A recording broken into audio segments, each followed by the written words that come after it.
welcome back to the channel. Well, I stopped by the post office a little while ago to drop a package off that I'm sending to Bobby Keys. Bobby, it's in the mail, buddy. You should have it Monday, this being Friday. Anywho, while I was there, I just figured I'd go ahead and check my P.O. box. I wasn't expecting anything, but in there was this lock right here, sent to me by Jillian. She says that Bosnian Bill picked this lock in 11 minutes. She said it was the most challenging locks that Bill has posted on YouTube that she made. So he sent it back to her gutted. So she says he had to pin it up a little bit differently, so not a big deal.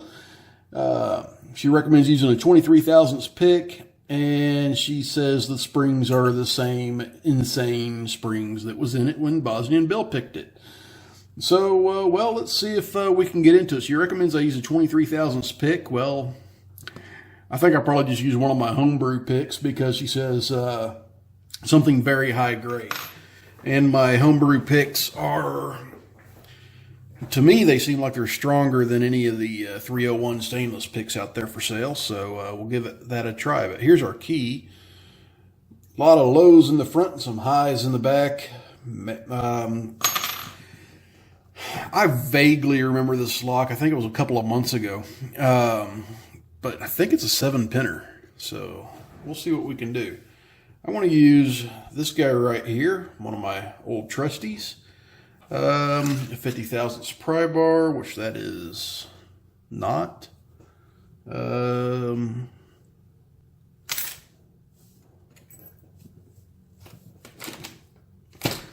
around here somewhere, folks. Yeah, we'll just use one of my brand new ones. How's that? Oh, here it is, actually. It's hiding in plain sight. So 50 thousandths pry bar. Right there in the front, leans over pretty good. So, Jillian, I appreciate you sending me this, and let's see what you've done. Nothing on 1, little clip from 2, nothing on 3, nothing on 4, little clip from 5, 6, and 7's loose. We'll click from 1, nothing on 2, nothing on 3, nothing on 4, nothing on 5, nothing on 6, nothing on 1, little click from 2, click from 3, nothing on 4. Oh, wait a minute, that was something on 4. That just put me into a false set. So nothing on 3, 4, 5. Okay, I'm getting counter rotation on 6. Oh, and that opened us up. So, well, let's see what is inside this. Pretty good feedback on that counter rotation right there on the back. So there's probably a nice deep spool there.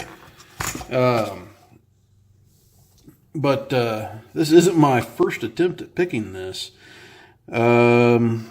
So I'm not going to let you guys on. Let's go ahead and up here in the corner, you can see I picked it, and it was super, super, super tight on the core, like maybe there was 2 pins stuck in the chamber or something.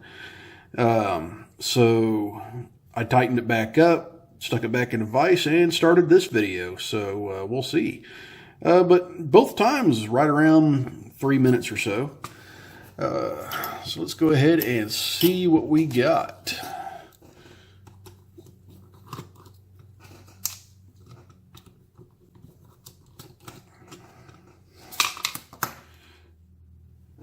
Okay, it plugs nice and loose, unlike last time where I could turn it. I had it turned, see, actually I picked it to about, yeah, it was turned at least that far, but that plug would move about 1/16 of an inch and not go any further. So yeah, now it goes all the way over, so I'm pretty sure everything's picked.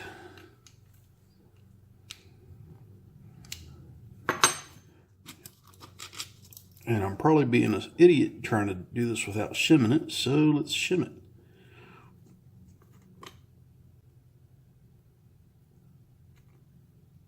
or not. That shim is not wanting to go in there.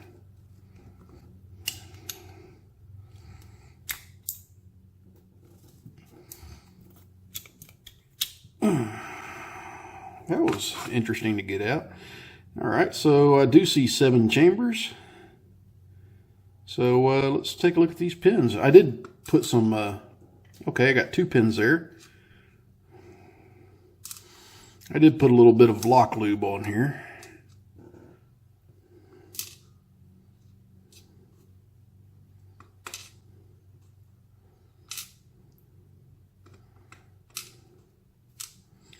All right, so got some really cool pins up here in the front. Some standards back here. I think when Bozzy and Bill picked it, it didn't have quite so many standard pins, but I can't really remember. Anywho, I am mumbling along. There's no modifications to the plug, so it is stock. Okay, so this follower is really tight in here, so definitely have some springs pushing with some power behind them. Okay, I've got a spool. And let me find something I could dig these springs out with.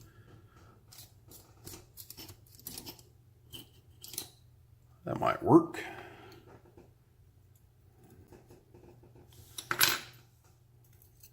Got a double spring in one.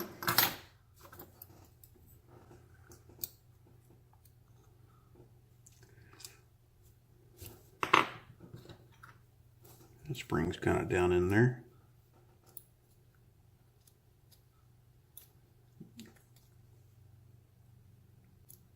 Okay, that spring is in there, but not coming out. Okay, got an ASA pin.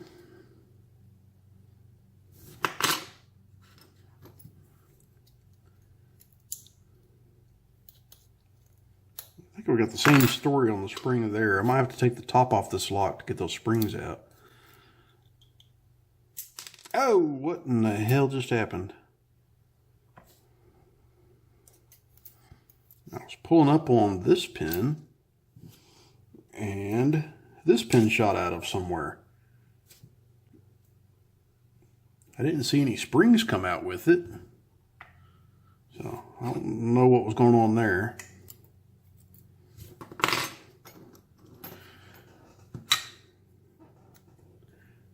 All right, let's get this spring out. That spring was in chamber 4.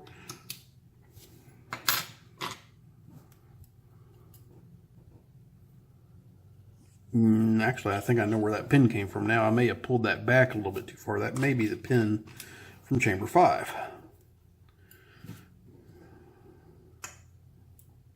Okay, I see, you guys can see that right there. Looks like this pin here is kicked over just a little bit. So let me see if I can carefully extract that.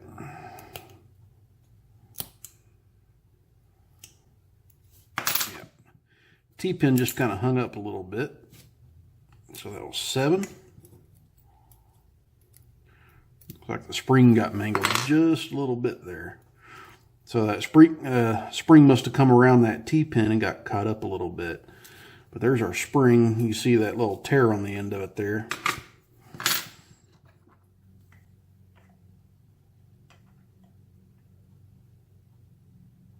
Oh. That pin was up inside the follower, so I guess that was for chamber 6. Wow, I'm not doing a good job gutting this one.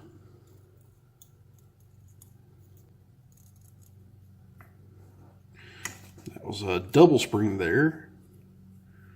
And let's see if anything flies out at me here. I got some more springs. Okay, and I am going to go ahead and take this top off because I can get it back on.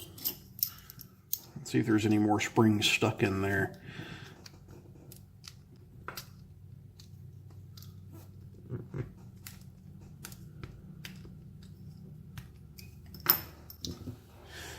I got pliers.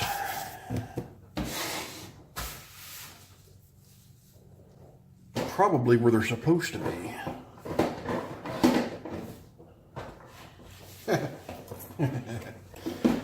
It's always amazing where stuff's where it's supposed to be, and you don't expect it to be there. Anywho.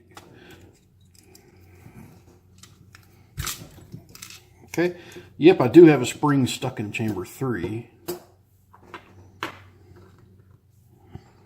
let's see if I can pull that out.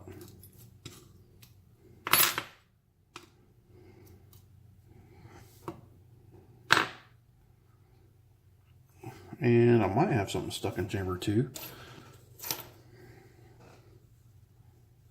No, I just can't see anything through it.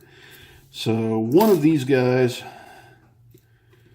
came from chamber 2, and I imagine it was that one because that was stiff as all get out. Then that had to have been chamber 5. Okie dokie. Looking down inside here, I don't see any threads, so maybe she didn't take the top off. I'm gonna look at this real close. Yeah, no threads. So for a lock with not very many modifications to the Bible or the plug, not a bad pick, really. That's a pretty good job. I can't make a hard lock without doing mods up here and here, so I'll give you props, Jillian. Let's see here. So let's go ahead and zoom in on these springs. I got some really nice double pins here that have some interesting stuff going on. So in the key chamber on one, I had this situation here, out of frame too. So I've got a standard pin, short one. Then I've got this stepped down spool, and it's got a T-pin on the bottom of it, and it's got a spool above with this big monster double spring. I got a standard on 2, and this was right above it. Nice double spool, pretty sharp. And then I got another serrated spool above that, and I think that's the one that this spring came out of, and that is a tough spring. That might be one of those lighter springs.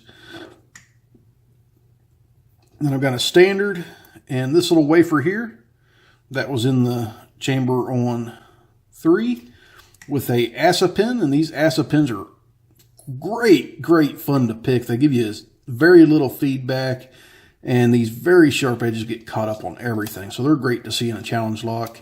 I've got a standard here on 4, another ASA. Oh, not to mention this spring here looks like another crunched up double spring. Just a bigger spring here.